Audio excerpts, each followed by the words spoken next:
আলহামদুলিল্লাহ, পরিবারের সবাই মিলে আজ প্রথম রমজানের ইফতারটা একসাথে করলাম। তো অল্প পরিসরে আয়োজন করেছিলাম, প্রথম রমজান বলে কথা। তো ফার্স্টে এখানে হচ্ছে ছোলা ভুট্টা রান্না করে নিয়েছিলাম।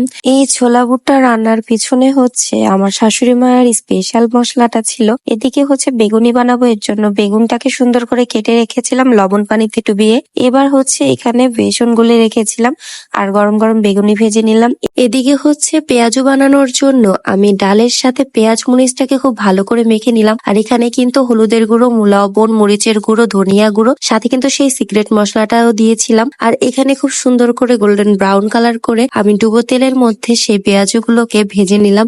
আর কালারটা অনেক সুন্দর এসেছিল। অন্যদিকে হচ্ছে আলুর চপ বানানোর জন্য এখানে ম্যাশ করা আলু আর এখানে হচ্ছে পেঁয়াজ কুচি, মরিচের কুচি, লবণ আর সামান্য একটু মরিচের গুঁড়ো, এটা আপনারা দিতেও পারেন, নাও দিতে পারেন। তো এটা দিয়ে দিয়েছিলাম। এরপরে এখানে হচ্ছে কলা, খেজুর আর দুধ দিয়ে প্রতি বছরই আমরা এই মিল্কশেকটা বানাই রমজানে। তো এই রমজানে ওইটাই বানাচ্ছিল সোহান। এদিকে সব ফলগুলোকে আমি সুন্দর করে পানিতে ধুয়ে নিচ্ছিলাম। এদিকে আনারস কাটছিল আম্মু, এদিকে খেজুর ছিল। আর এখানে আমি সেই মেখে রাখা আলু থেকে আলুর চপটা বানিয়ে নিয়েছিলাম। আর এদিকে হচ্ছে সবাই বসে পড়েছিল, পরিবারের সবাই মিলে ইফতার করাটাও মহান আল্লাহ তাআলার একটা রহমত। আলহামদুলিল্লাহ, আমাদের ইফতার, প্রথম রমজানের ইফতারের আয়োজন এই পর্যন্তই ছিল। আল্লাহর রহমতের শুকরিয়া আদায় করছি প্রথম রমজানের ইফতারের জন্য।